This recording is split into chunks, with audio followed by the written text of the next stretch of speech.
1.5 केते लिखली आ गुटे लिखुचे 0.3 केते लिखली 0.3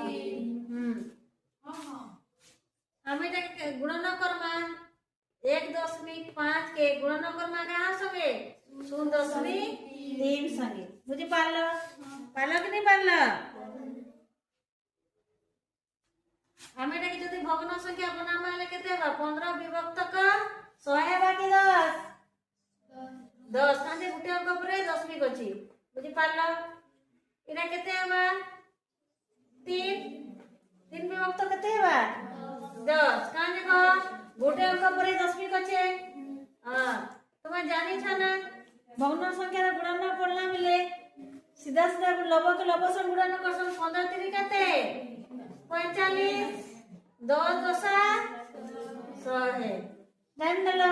हां कि नहीं तापर केते बा दुईटा शून्य अछि बोला केना हमर 10 के बसाबा ये 45 लिखि दे दुईटा अंक पर 10 किने हबा कि नहीं हला